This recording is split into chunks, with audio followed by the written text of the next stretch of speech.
JS നേച്ചറിൻ്റെ പുതിയൊരു വീഡിയോയിലേക്ക് എല്ലാവർക്കും സ്വാഗതം. ഇന്ന് നമ്മൾ വന്നിട്ടുള്ളത് കറിവേപ്പിനെ കുറിച്ച് പറയാനാണ്. അതായത് കറിവേപ്പ് ചില മണ്ണിൽ എത്ര നട്ടാലും പിടിക്കില്ല. അതിന് കാരണം ആ മണ്ണിലെ കണ്ടൻ്റാണ്. ആ മണ്ണിലെ അതിന് വളരാനുള്ള പദാർത്ഥമില്ല എന്നതാണ്. അപ്പോൾ ഇതിനുള്ള പദാർത്ഥം എന്താണ്, ആ മണ്ണിൽ എന്ത് ചേർത്താലാണ് കറിവേപ്പ് പിടിച്ച് കിട്ടുക എന്നതിനെ പറ്റിയാണ് ജെഎസ് നേച്ചറിൻ്റെ ഇന്നത്തെ വീഡിയോയിൽ പറയുന്നത്. അപ്പോൾ ജെഎസ് നേച്ചർ എന്ന ഈ ചാനൽ നിങ്ങൾ ആദ്യമായിട്ടാണ് കാണുന്നതെങ്കിൽ തീർച്ചയായും സബ്സ്ക്രൈബ് ചെയ്ത് സപ്പോർട്ട് ചെയ്യണേ. നമുക്കറിയാം, കറിവേപ്പിൽ ധാരാളമായി അടങ്ങിയിട്ടുള്ളത് ഇരുമ്പിൻ്റെ അംശമാണ്, അതായത് അയൺ. ഈ ഒരു കറിവേപ്പിന് അത് വളരാനുള്ള മണ്ണിലും ഈ ഒരു ഇരുമ്പിൻ്റെ അയണിൻ്റെ സാന്നിധ്യം ഉറപ്പാക്കണം. അതിനു വേണ്ടിയാണ് നമ്മൾ ചിലവ് കുറഞ്ഞ രീതിയിൽ മണ്ണിൽ എങ്ങനെ നമുക്ക് അയൺ ഉപയോഗിച്ച് കൊടുക്കാം എന്നതിനെ പറ്റിയാണ് ഇന്ന് പറയുന്നത്. അപ്പോൾ നമ്മൾ ചിലവ് കുറഞ്ഞ രീതിയിൽ അയൺ ഉപയോഗിക്കാൻ വേണ്ടി നമ്മളിവിടെ തിരഞ്ഞെടുത്തുള്ളത് ഉലുവയാണ്.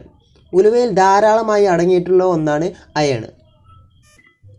ഈ ഒരു ഉലുവ ഉപയോഗിക്കുന്നതോടുകൂടി നമുക്ക് മണ്ണിൽ അയണിൻ്റെ സാന്നിധ്യം ഉറപ്പാക്കാനായിട്ട് കഴിയും.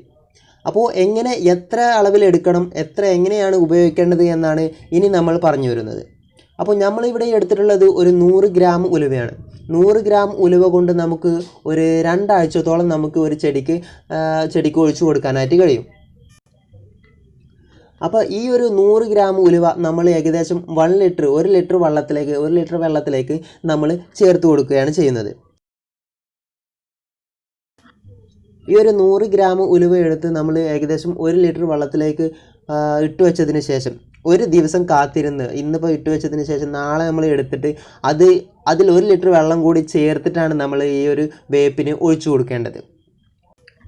ഈ ഒരു 100 ഗ്രാം ഉലുവ 1 ലിറ്റർ വെള്ളത്തിലേക്ക് ഇട്ട് വെച്ചതിന് ശേഷം നന്നായിട്ട് ഷെയ്ക്ക് ചെയ്തിട്ട്, നന്നായിട്ട് ഉലുവ എല്ലാം വെള്ളത്തിൽ നന്നായിട്ട് നനയുന്ന രീതിയിൽ ഷെയ്ക്ക് ചെയ്തതിന് ശേഷം നമ്മൾ ഒരു ദിവസത്തെ ഗ്യാപ്പിന് വേണ്ടിയിട്ട് വെയിറ്റ് ചെയ്ത് വെക്കുകയാണ് ചെയ്യുന്നത്.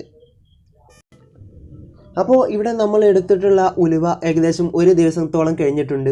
അപ്പോൾ നമ്മൾ ഒരു ബക്കറ്റിലേക്ക് 1 ലിറ്റർ വെള്ളം കൂടി ആഡ് ചെയ്തതിന് ശേഷം നമ്മൾ നേരത്തെ ഇന്നലെ ഇട്ട് വെച്ചിട്ടുള്ള ആ ഉലുവയുടെ ദ്രാവകം നമ്മൾ ഈ ഒരു ബക്കറ്റിനകത്തേക്ക് ഒഴിച്ചു കൊടുക്കുകയാണ് ചെയ്യുന്നത്. അപ്പോൾ 2 ലിറ്റർ ടോട്ടൽ 2 ലിറ്ററാണ് നമ്മൾ ഈ ഒരു ചെടിക്ക്, ഈ ഒരു കറിവേപ്പിനായിട്ട് ഒഴിച്ചു കൊടുക്കേണ്ടത്. മുമ്പേ നമ്മൾ ഇട്ട് വെച്ച 1 ലിറ്റർ ഉലുവയിലെ വെള്ളം, അതുപോലെ തന്നെ അതിലേക്ക് നമ്മൾ 1 ലിറ്റർ പച്ചവെള്ളം കൂടി ആഡ് ചെയ്തതിന് ശേഷമാണ് നമ്മൾ ഇങ്ങനെ ഒഴിച്ചു കൊടുക്കേണ്ടത്. അങ്ങനെ ഈ ഒരു വെള്ളം നമ്മൾ ഈ ഒരു കറിവേപ്പിനായിട്ട് ഒഴിച്ചു കൊടുക്കാനായിട്ട് പോവുകയാണ്. ഇപ്പോൾ നമ്മൾ ഇവിടെ എടുത്തിട്ടുള്ള ഈ 2 ലിറ്റർ വെള്ളം നമ്മൾ ഈ ഒരു കറിവേപ്പിൻ്റെ അടിഭാഗത്തേക്ക് കുറച്ച് വിട്ട ഭാഗത്തായിട്ട് നമ്മളിങ്ങനെ ഒഴിച്ചു കൊടുക്കുകയാണ് ചെയ്യുന്നത്. ഈ ഒരു ബാക്കി വന്ന ഉലുവ ഏകദേശം നമ്മൾ ഈ ഒരു ഊറ്റിയെടുത്ത ബാക്കി വന്ന ഉലുവ ഏകദേശം 3 ദിവസത്തിന് ശേഷം നമുക്ക് ഇതുപോലെ തന്നെ 1 ലിറ്റർ വെള്ളം ഒഴിച്ചു വെച്ച് വീണ്ടും നമുക്ക് ഉപയോഗിച്ച് കൊടുക്കാവുന്നതാണ്. അങ്ങനെ ഒരു 100 ഗ്രാം ഉലുവ വെച്ച് നമുക്ക് ഒരു 2 ആഴ്ചത്തോളം നമുക്ക് ഇങ്ങനെ ചെയ്യാനായിട്ട് കഴിയും. ഒരു 3-4 തവണ നമുക്ക് ഇങ്ങനെ 3 ദിവസത്തെ ഇടവേള വിട്ടിട്ട് നമുക്ക് ഇങ്ങനെ ചെടിക്ക് ഒഴിച്ചു കൊടുക്കാനായിട്ട് കഴിയും.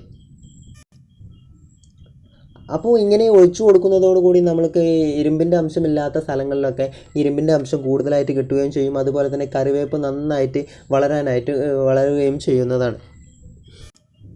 കറിവേപ്പ് പിടിച്ച് കിട്ടാനായിട്ട് മറ്റൊരു കാര്യം ചെയ്യേണ്ടത് എന്തെന്ന് വെച്ചാൽ, നമ്മൾ കറിവേപ്പ് നടുന്നത് മുതൽ ഒരു വർഷം വരെ, അല്ലെങ്കിൽ ചുരുങ്ങിയതൊരു 6 മാസം വരെയെങ്കിലും അതിൽ നിന്ന് ഒരു ഇല പോലും നമ്മൾ കറിക്ക് ആവശ്യത്തിനോ വീട്ടാവശ്യത്തിനോ വേണ്ടി എടുക്കാൻ പാടില്ല എന്നുള്ളതാണ് മറ്റൊരു കാര്യം.